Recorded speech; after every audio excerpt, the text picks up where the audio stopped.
buenos días. A mí me dijeron hace una semana, pero tú estás preparado, o sea, la gente que va para allá va a desayunar bien, ¿verdad? Porque con ese título mínimo tienen que haber desayunado pesado para poder aguantar los 40 minutos. Y yo digo, bueno, yo no lo sé, pero ¿quién desayunaron fuerte hoy? Ok, los que no, me le dan un jugo, por favor, para que no se... Nada. Miren, la idea de esta charla, la primera, ¿no? De ingeniería en la era de la hiperconvergencia, responde más que nada a una realidad práctica. Y es que la aceleración del cambio, yo sé que se ha hablado mucho de este tema, sobre todo en un evento como este, Dominicana Innova, la aceleración del cambio está provocando estrés en las estructuras sociales a nivel mundial. Muchas veces las instituciones no tienen la capacidad de adaptarse a esa misma velocidad. Y esta charla originalmente se creó en el 2023, justamente para el lanzamiento de la Política Nacional de Innovación. Y todos los años yo trato de refrescarla, agregando elementos nuevos a la charla. Pero en esta ocasión, yo repensé por completo el contenido, porque me di cuenta de que aunque había muchos elementos que en el 2023 hoy siguen impactando, pero algo que está pasando es que la velocidad del cambio, la velocidad de aceleración es tan alta ya, que ya no es suficiente con saber lo que viene.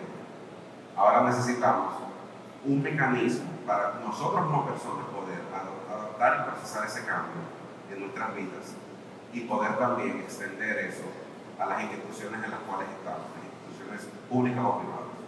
Entonces, una especie de ingeniería en la era de la hiperconvergencia, lo que busca es dejarla a ustedes con y le voy a decir la receta del final al principio, dejarle a ustedes una idea de cómo a través de una visión ustedes pueden construir una acción que cree un cambio.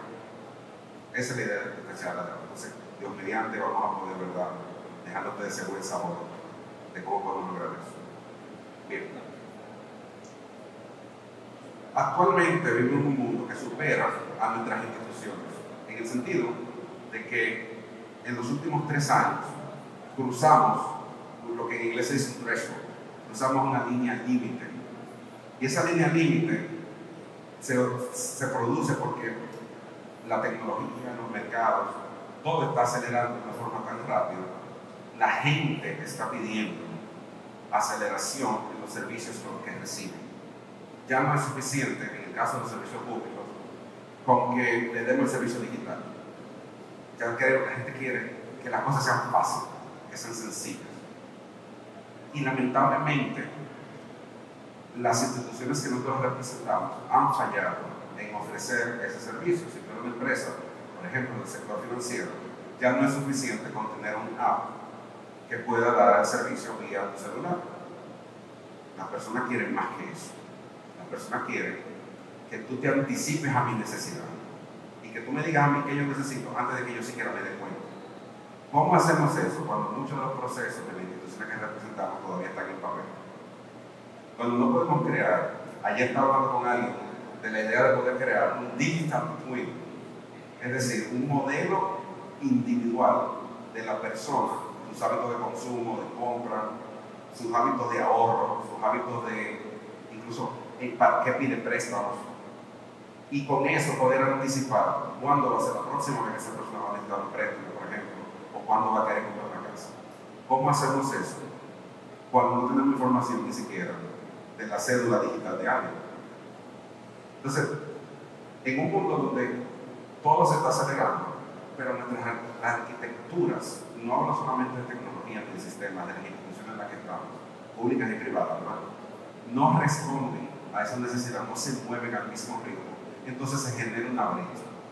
Y esa brecha, el que esa brecha se amplíe o se reduzca, va a marcar qué va a pasar en nuestros países en las próximas décadas. Hoy en día estamos viviendo muchos problemas geopolíticos, estamos viviendo la ruptura de las líneas logísticas incluso, porque tenemos un mundo en constante aceleración con una oferta que no se ajusta a esa aceleración. Entonces, con esto, quiero hablar un poquito del concepto de hiperconvergencia y esos 5 pilares. Son más pilares, pero están específicamente adaptados a lo que tiene que ver con un ecosistema digital de un país. Entonces, se expande mucho más allá. El concepto de convergencia, que es lo que hay que entender primero para llegar a hiperconvergencia, yo lo entendí hace varios años y lo entendí por un libro de Jeremy Rifkin. Si no han leído a Jeremy Rifkin como autor, lo recomiendo fuertemente. Es un autor que escribe el libro La Tercera Revolución Industrial. Y Jeremy Rifkin en ese libro plantea que tienen que darse 3 condiciones para que una sociedad pueda entrar en un proceso de revolución industrial. Tiene que haber una revolución en la forma en que se genera energía, tiene que haber una revolución en la forma en que se transportan los bienes de un punto A a un punto B, y tiene en adición a eso que haber una revolución en la forma en que nos comunicamos. Es decir, si puedes mover energía de un lugar a otro, si puedes mover bienes y servicios de un lugar a otro, y si puedes mover información de un lugar a otro más acelerado, y todo ocurre al mismo tiempo. Entonces la consecuencia automática es que estás en una revolución industrial. Eso pasó en la primera revolución industrial, que pasamos de somos granjeros a automatizar el proceso, ¿verdad?, de cosecha y de mover esos alimentos de un lugar a otro. Aumentamos el sedentarismo mucho más, las ciudades crecieron, máquinas de vapor. Ahora entramos a la segunda revolución industrial, donde pasamos de máquinas de vapor a la electrificación, a la masificación del transporte. Tercera revolución industrial, la revolución de la tecnología de la información. Cada una va acelerando cada uno de esos 3 puntos que comentamos.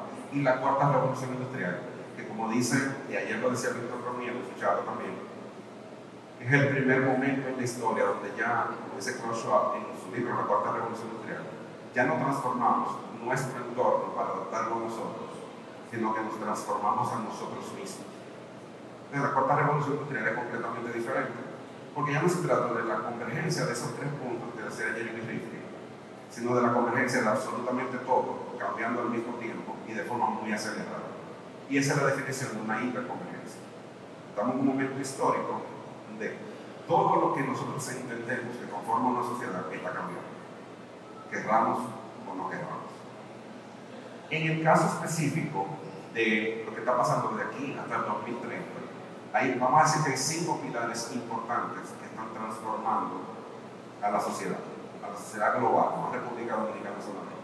Por un lado, tenemos a la inteligencia artificial, que estamos todos hablando de inteligencia artificial, pero aquí hay un elemento interesante que es Agentic AI con agentes, que es el momento donde la inteligencia artificial puede actuar on behalf of you. Es decir, yo quiero hacer la compra del mes y en vez de yo sentarme a hacer la compra del mes, hay un agente programado con mis deseos, con mis necesidades, que sabe lo que es mi nevera, y ya yo lo autoricé a que haga la compra por mí. Y ese agente, muy tranquilamente, entra al supermercado favorito mío, manda la orden, y otro agente recibe esa orden y coordina todo el proceso de llevarme eso a la casa, y un dron viene y me lleva la compra a mi casa.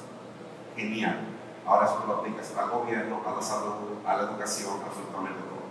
Es un primer pilar de una hiperconvergencia en una sociedad digital. Segundo pilar son sistemas distribuidos.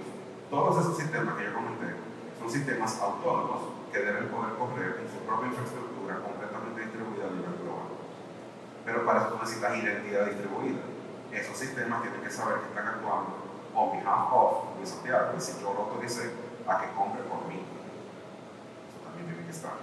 Por el otro lado, tienen que tener infraestructura pública digital, es decir, los gobiernos tienen que tener la capacidad de poder primero, identificar al ciudadano su identidad real, pero también ofrecerle servicios públicos con el cual esos otros sistemas también puedan interactuar.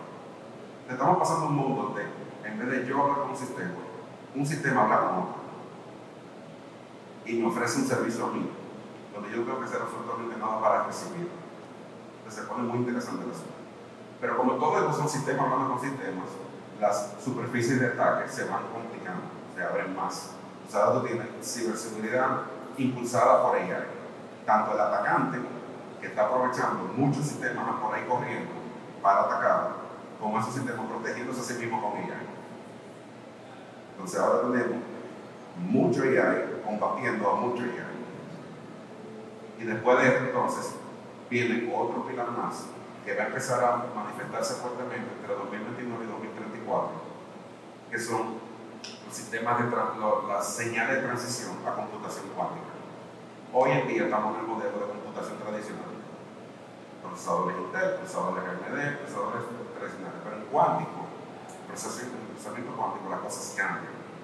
Ya tú puedes procesar muchos volúmenes de información mucho más rápido con la misma cantidad de energía. Y computing power, realmente, antes decíamos data is the new oil. Ahora mismo, computing power is the new oil. ¿Por qué?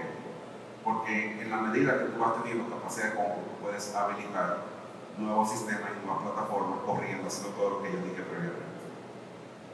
Esos 5 pilares, todos evolucionando al mismo tiempo, te dan lo que nosotros hemos visto en películas como Minority Report, como Star Trek y demás, un mundo donde el ecosistema alrededor de nosotros sabe quién eres tú y se adapta a ti. Tú vas a una tienda y la tienda sabe que llegó Chris Patrick. Y ya la tienda, no es la persona en la tienda sabe qué ropa ella fue a comprar porque predice el tipo de ropa que ella le gusta. Y así mismo con José Abel, así mismo, ¿verdad? Alan y cada uno de los que están aquí. Tu entorno se adapta a ti porque sabe quién tú eres. Entonces, nuestro ecosistema se vuelve un ente vivo, en teoría vivo, ¿verdad? Y eso es todo que está comenzando a ocurrir. Pero esos 5 pilares, entonces, tienen consecuencias, porque todo tiene consecuencias en la vida, tanto positiva como negativa. Esa hiperconvergencia tecnológica a veces nos preocupa el impacto que puede tener una tecnología en particular. En esta conferencia, en este evento, hemos hablado bastante del impacto que puede tener el AI en inserta después en la salud, la educación, lo que sea. Buenísimo. Pero eso es una tecnología. Ahora, cuando combinamos el impacto de esa tecnología con muchas otras, ahí es que ocurre lo interesante, y es que los impactos reales ocurren en las intersecciones de muchas tecnologías diferentes. El AI en tecnología de transporte, vehículos autónomos, tiene un impacto mucho más grande que el AI solo.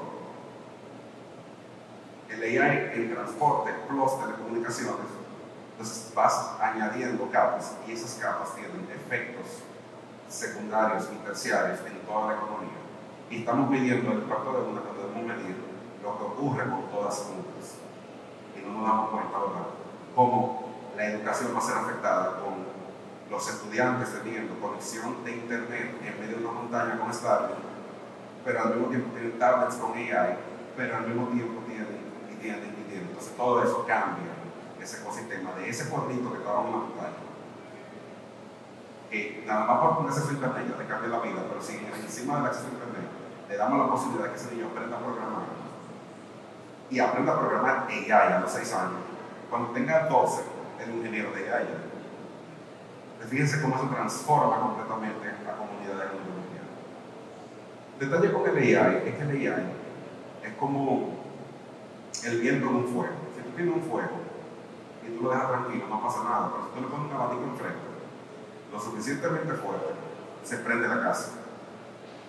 El AI es una herramienta, va a amplificar lo que tú le pongas detrás o delante, dependiendo de cómo tú lo quieras ver.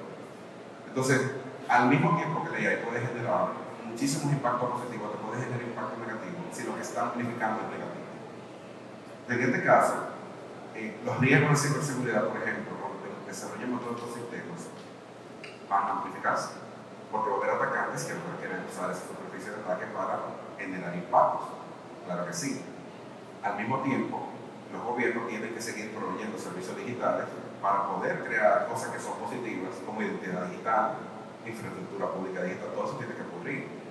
Pero si no se trabaja adecuadamente esos procesos de esas tecnologías, lo que tú tienes es una amplificación de un gigantesco problema. Y tú dirás, bueno, pero entonces si todo eso está pasando, ¿para qué nos vamos a meter en eso? No es sencillo. La electricidad, piénsalo de esta manera. La electricidad puede matar a una gente perfectamente. Un cable eléctrico pelado lo agarra frío. Al mismo tiempo, esto no pudiéramos hacerlo sin electricidad. Entonces, el problema no es la electricidad, el problema no es el fuego, el problema no es una ametralladora, ni una bomba atómica, es en que tú lo usas. La energía nuclear puede generar electricidad o puede destruir un país. Es en que lo usas. Entonces, en este caso, aquí lo que estamos viendo es que el efecto de todo esto convergiendo al mismo tiempo, no nos estamos percatando de los impactos que está creando. Estamos hablando mucho de AI, pero no de la combinación de todo al mismo tiempo. Y ahí, esa conversación sería interesante tenerla también. Yo les prometo que esta charla es muy inspiradora. No es para que ustedes se sientan frustrados y que no salen corriendo de aquí. Va en un par de slides de todos los días. Porque le veo varias caras ya, que cada vez van bajando más. No, les prometo que va a terminar bien. Hay varios puntos de inflexión globales, sobre todo entre 2025 y 2030. Por ejemplo, la inteligencia artificial va a transicionar de hoy una herramienta que utilizamos para hacer consultas, buscar información, investigar, etc., a convertirse en un flujo de trabajo autónomo. En las empresas en las que trabajamos, nuestro trabajo va a ser ayudado por agentes que van a automatizar la mayoría de las cosas que hacemos todos los días. Y nosotros vamos a pasar a ser tomadores de decisiones, no necesariamente estar nosotros haciendo informe y reporte. Eso es, por un lado, es genial. Desde que a mí me dicen, tú no tienes que escribir ese informe, yo brinco un salto de alegría.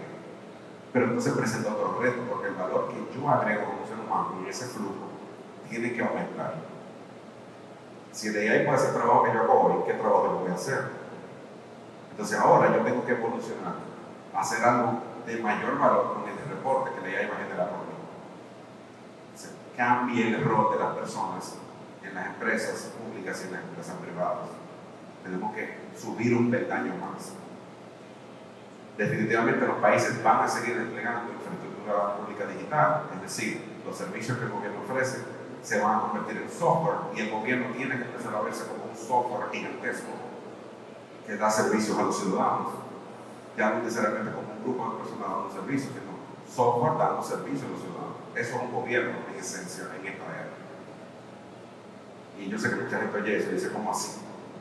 Y es cierto, la mayoría de las cosas que hace un gobierno se pueden automatizar. Y con un gobierno altamente automatizado, uno necesita una cantidad tan grande de personas haciendo cosas que se pueden simplemente generar con herramientas digitales. Pero ¿qué van a hacer esa gente? Esa gente tiene que crear la cadena de valor productiva de toda esa gente que trabaja en el gobierno, se tiene que convertir en algo que dé mucho más valor a lo que hace el gobierno. Entonces, esa transformación debe ocurrir. Y esa infraestructura pública digital se convierte en la base y el fundamento de la competitividad de un país. Lo que va a determinar que un emprendedor se quede en un país, aunque se quede comercialmente en un país al que vive en él, es si mi país me ofrece los servicios que yo necesito para crear empresas, productos y servicios que agreguen valor a una comunidad global a la que yo le sirvo desde donde yo vivo. Si yo como país no le puedo dar al emprendedor dominicano lo que él necesita para lanzar su estado y venderle al resto del mundo, ese emprendedor lo que va a hacer es que se va a vivir a Dios sabe dónde, o sea, se va del país, o peor aún, se queda aquí, pero se incorpora en Estonia, o se incorpora en Singapur desde aquí. Y tiene su empresa corriendo en otro lugar del mundo, dándole servicio a otra gente en otro lugar del mundo, viviendo muy feliz aquí, pero pagando impuestos allá. Porque allá le dieron el servicio que yo me lo ofrecía como país. O sea, ahí cambia la dinámica. Ahora el país tiene que convertirse en que entender que para yo permanecer competitivo le tengo que dar al innovador las herramientas que necesita para innovar. Si no se la doy, se va, aunque se quede físicamente. Y eso obviamente tengo que mirar. En adición, tienes un tema con las ciberamenazas que 100% van a seguir siendo amplificadas por la inteligencia artificial. La semana pasada, antepasada, la gente de Anthropic lanzaron un estudio indicando cómo ellos tuvieron que apagar un ciberataque que usó la infraestructura de Anthropic Cloud específicamente para hacer un ciberataque gigantesco usando AI. Y es el primer caso documentado real donde se usa AI comercial para impulsar un ciberataque. Interesantísimo estudio, está buenísimo, genial. Ellos lo tumbaron, pero igual, o sea, no tumbaron el estudio, tumbaron el ciberataque, pero ya te indica cómo estamos usando AI comercial para usos que no necesariamente están, ¿verdad?, permitidos. Y finalmente tenemos en 2029 a 2036, sobre todo con la introducción del System 2 de IBM, infraestructura cuántica comercialmente disponible para que cualquiera pueda crear productos y servicios que van a usar tecnología que ahora más pueden usar los gobiernos con laboratorios de investigación globales. Así como yo puedo comprar un servicio en la nube, yo puedo comprar la capacidad de procesamiento cuántico. ¿Y qué significa eso de forma práctica? Que si yo soy un laboratorio de investigación, ya yo no tengo que hacer inversiones de millones de dólares.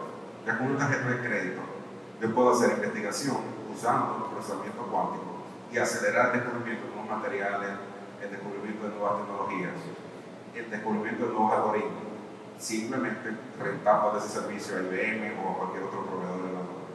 Estamos entrando en un mundo que se parece mucho a los Jetson y a otra serie que yo había hace muchos años, ya tiré la célula, pueden calculo, feliz, no hay problema. Todo eso está ocurriendo al mismo tiempo. El detalle con esto, perdón que me pasa en el detalle con esto es que todo esto genera ¿qué? Genera una sobrecarga cognitiva. ¿Quiénes se sienten abrumados por todo lo que yo les estoy diciendo? Pero por lo menos uno fue sincero. Excelente.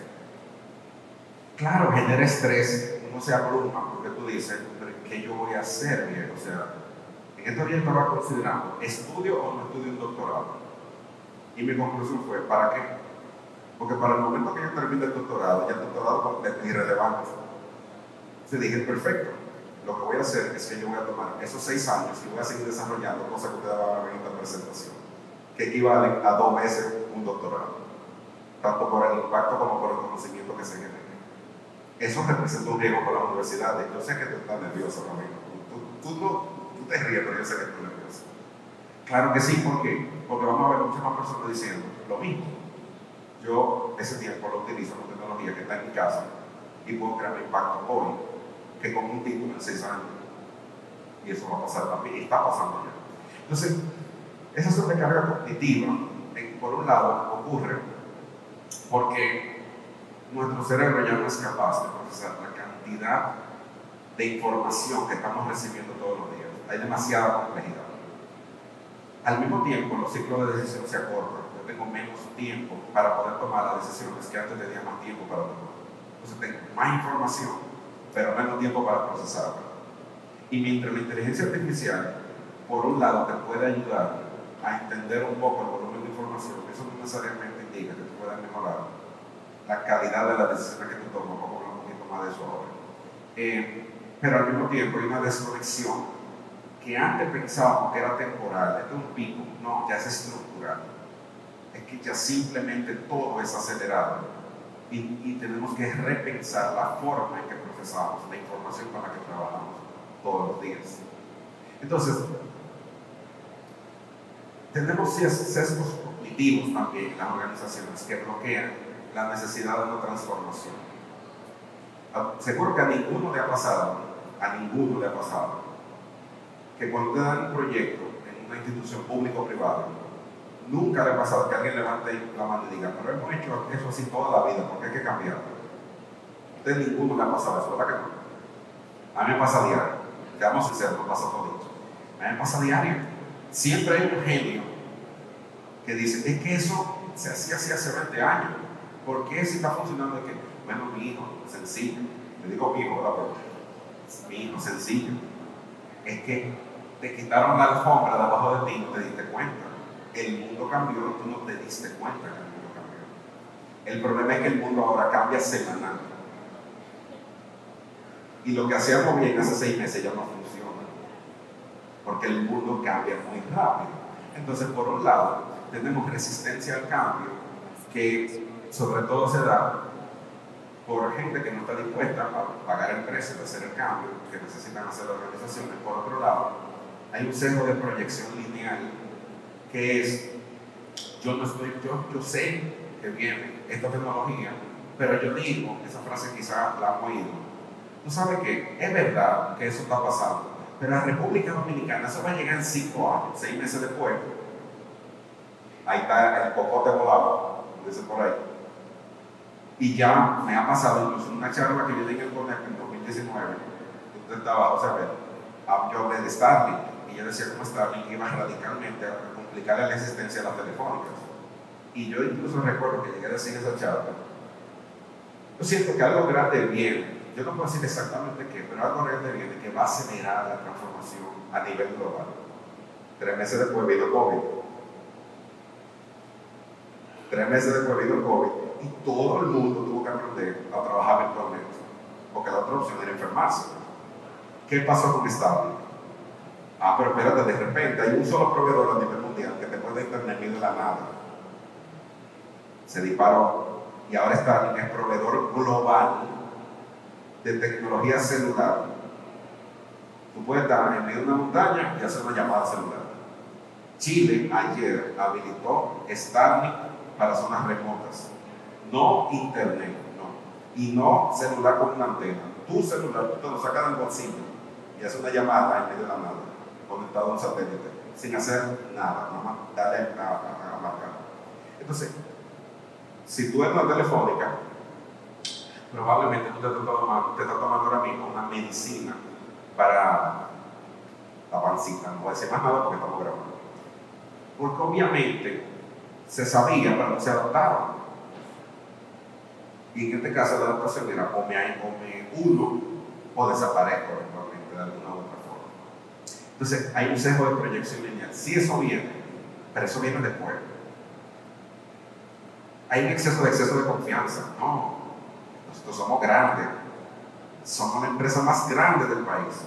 6 meses después, usted se fastidió porque todo lo que usted pensaba que era la hipótesis de su modelo de negocio dejó de existir. Si no, pregunten cuántas empresas de manufactura de vehículos en Estados Unidos han ido desapareciendo. Los blockbusters también, cuánto han ido desapareciendo. Y otras empresas, porque las más grandes, cuántos cadenas de hoteles han desaparecido por Airbnb. Y la lista es muy larga. Y está llena de logos bonitos que veíamos hace varios años y ya no están ninguno. Entonces, hay un sesgo de autoridad también en las organizaciones. No, yo soy vicepresidente de asuntos menores y yo tengo 56 años de experiencia. La empresa se creó 30 años. Tiene 30 años creada, pero tiene 56 años de experiencia en todo esto. Nadie sabe más que yo. No tengo que saberlo. Cogí el proceso entero, chip delete y crear algo que funciona mejor. Entonces, también está pasando esto. Pasa que tenemos mucha gente creando innovación, donde no le importa cómo se hacen las cosas hoy. Simplemente están creando algo nuevo, casi irrelevante a lo que ya existía, que es la innovación disruptiva. Entonces, todos estos sesgos cognitivos lo vivimos todos los días en la empresa. Estoy viendo nombres de empresas que no voy a decir ninguna, pero yo sé que lo están viviendo porque he estado en esas llamadas. Y nos está pasando a todos. Entonces, ¿qué hacemos con eso?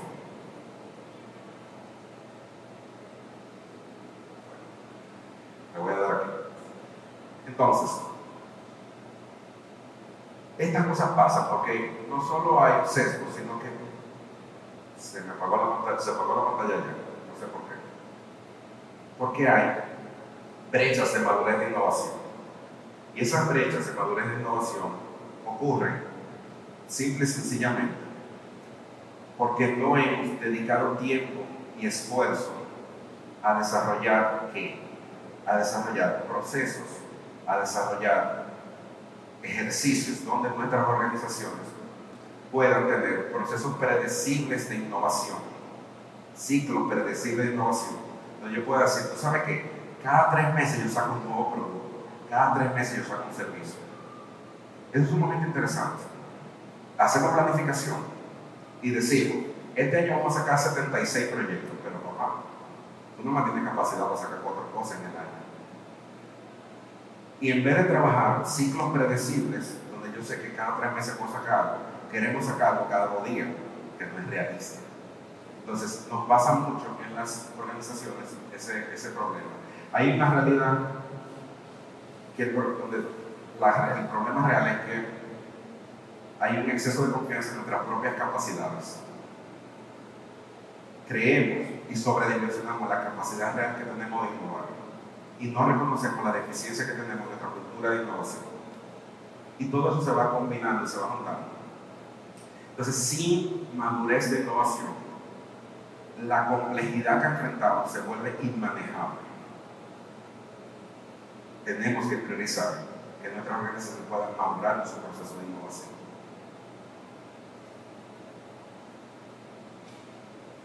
Vamos a ver, esto dejó de moverse aquí completamente, no sé por qué.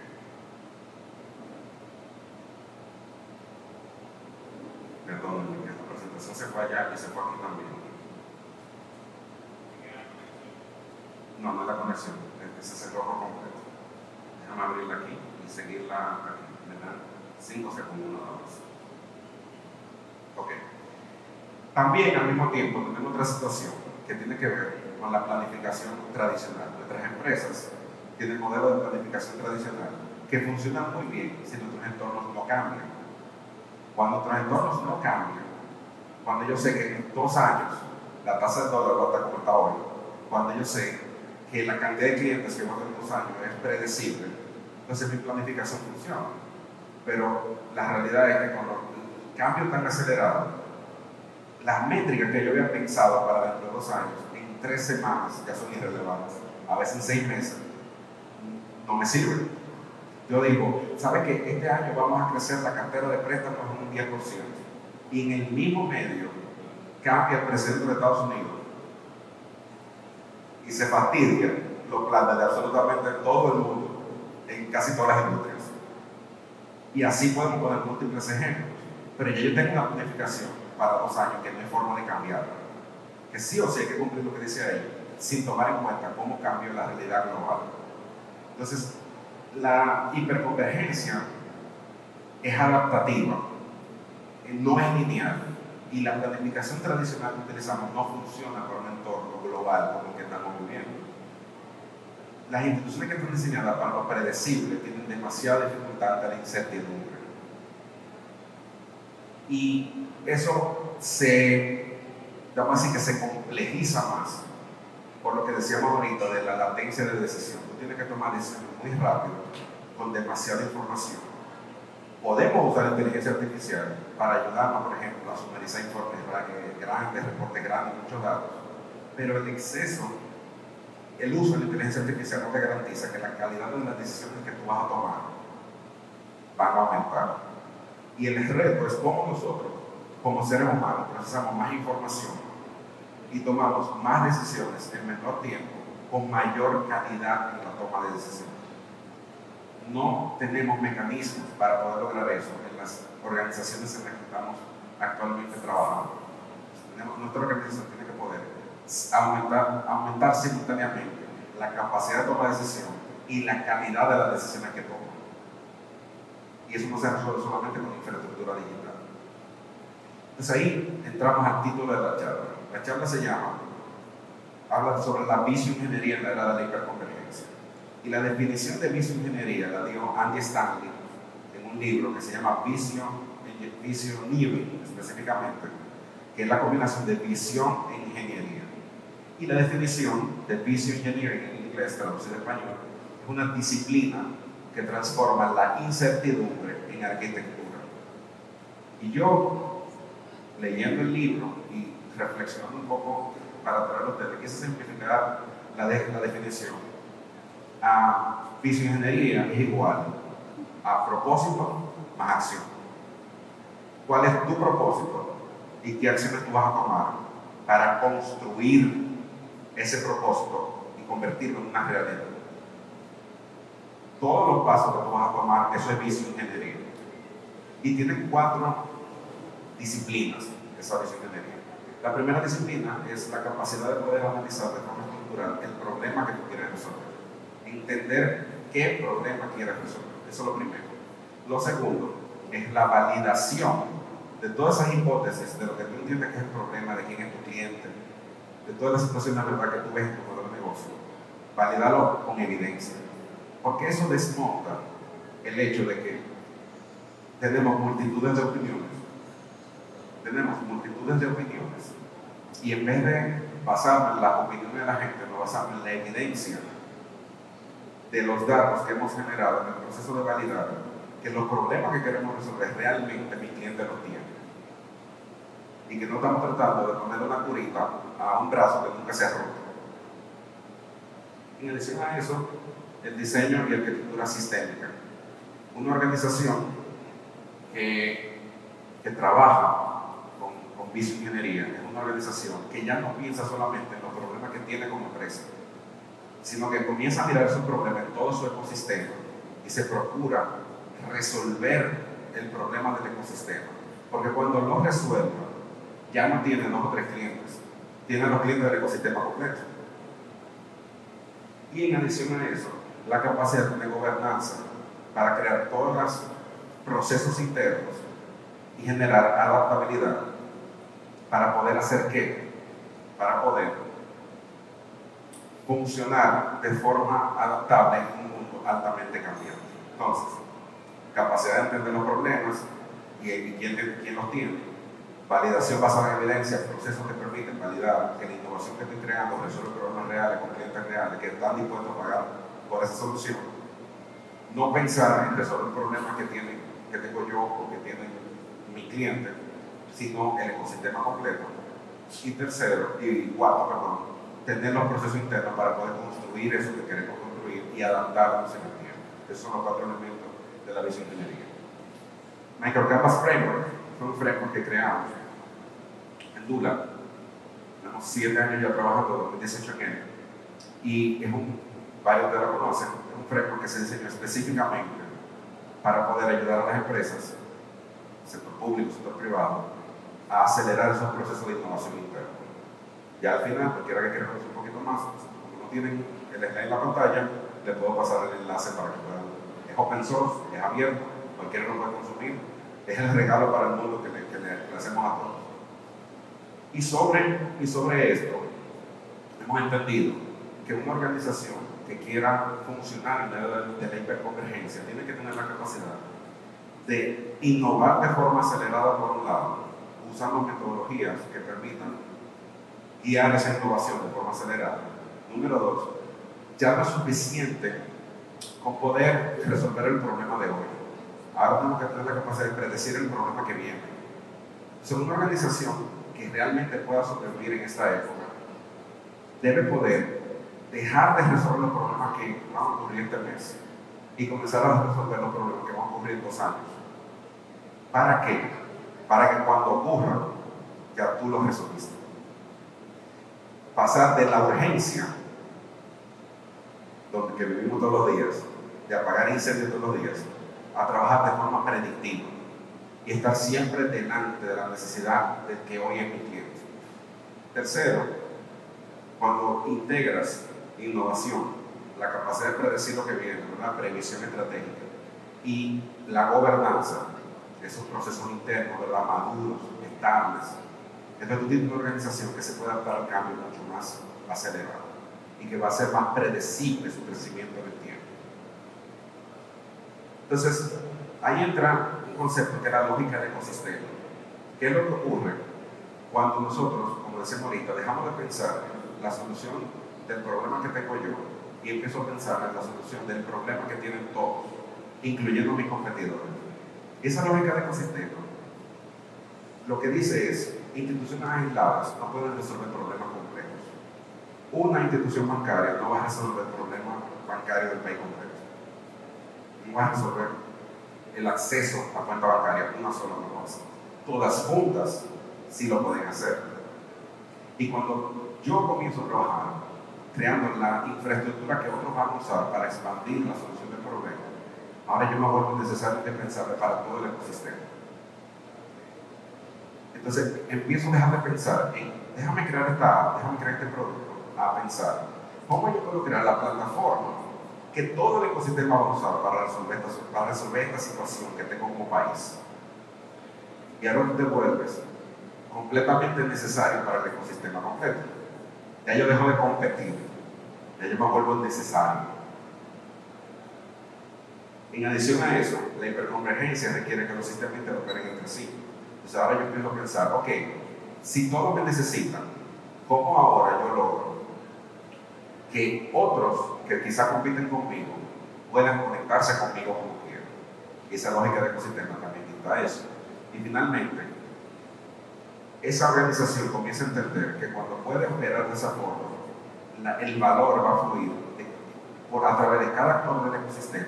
Y en vez de yo tener que competir, yo simplemente le estoy agregando más valor al otro y el otro me agrega más valor a mí. Y eso también es interesante. Empezamos a pensar en colaboración en vez de competencia. Y se vuelve mucho más interesante la conversación. Entonces, voy a ir cerrando, el tiempo se nos termina. América Latina está en un momento histórico interesante, porque somos un ecosistema de países, que todos de habla hispana, con mínimas excepciones, más de 750 millones de personas en total, con valores comunes, lenguaje común, una conversación que fluye bastante razonablemente bien. Y si todos estos países latinoamericanos comenzáramos a pensar en cómo nosotros comenzamos sobre los problemas de la región completa, América Latina puede tener una tasa de crecimiento muchísimo mayor que Estados Unidos en los últimos 200 años. Porque nosotros tenemos algo que los países desarrollados no tienen necesariamente. Se va a ir raro, ya lo diga, tenemos hambre. Tenemos hambre de resolver los problemas que tenemos. Y en la medida que tenemos emprendedores que le damos la posibilidad de resolver problemas transversales, esos emprendedores ya no tienen clientes en un país, tienen clientes en toda una región. Y si le diéramos a emprendedores las herramientas para que el dominicano que resolvió un problema de educación aquí en República Dominicana pueda usar esa solución para toda Latinoamérica, cambia el juego. Entonces, en los próximos 5 años, nuestros ecosistemas países deben comenzar a pensar en cómo podemos llevar, las soluciones que se están creando en cada país a escalar a toda la región, que sigue siendo la lógica del ecosistema. No voy a poner parte slide por tema de tiempo, pero quiero decir que uno de los ejercicios que estamos haciendo con Dula es el lanzamiento de un laboratorio, de un observatorio de estudios del futuro y madurez organizacional también. Y la idea de esto es poder medir en toda Latinoamérica cómo estamos en madurez de innovación en todos los países, en 12 sectores productivos diferentes. Porque nos dimos cuenta que ahora mismo se complica cuando quieres saber por qué el sector agrícola en tal país no está funcionando como el sector agrícola en tal país. ¿Cómo podemos empezar a comparar manzanas con manzanas? Y Vigía Futura, que es el nombre del observatorio, que está aliándose con universidades justamente para crear un estudio nacional que se va a refrescar todos los años para entender a nivel de ecosistema cómo está la madurez de innovación en esos 12 sectores productivos. Ya luego vamos a ver más detalle en otro momento. También lanzamos un framework de incubación de incubadoras, Vigía Incubation Framework, eso podemos hablar un poquito más después. Y quiero decir lo siguiente, para cerrar. El futuro lo vemos muchas veces muy lejos. La verdad es que el futuro, ya vivimos en el futuro. El futuro, yo no quiero que se vayan con la idea de que es algo que viene. No es un destino. La realidad es que el futuro no es un destino. El futuro es una arquitectura que nosotros diseñamos. El futuro se construye. Cada uno que están aquí puede cambiar el futuro de la República Dominicana si lanza algo que impacta a 8 millones, 9 millones, 10 millones, 11 millones de dominicanos. Hoy en día, más que nunca, todos los que están sentados aquí tienen la posibilidad de que no tenían nuestros padres ni sus padres, de con una sola idea y sentarse con inteligencia artificial a convertirse en un producto y lanzarlo y crear impacto que ni siquiera el gobierno puede crear. Allá arriba en el tercer piso están los muchachos del hackathon, desenlace. Y si a esos muchachos se les dan las herramientas para que esas ideas se conviertan en empresas, de las ideas que están saliendo ahí, en 6 meses transformamos República Dominicana. Le estamos dando a ellos las herramientas para transformar República Dominicana o lo estamos dejando en un evento. O sea, estamos creando una arquitectura que convierte de forma repetible las ideas en productos. Yo quiero cerrar diciendo esto. El futuro no es un destino, es una arquitectura que construimos juntos. Y cierro con una pregunta: ¿qué ustedes están construyendo?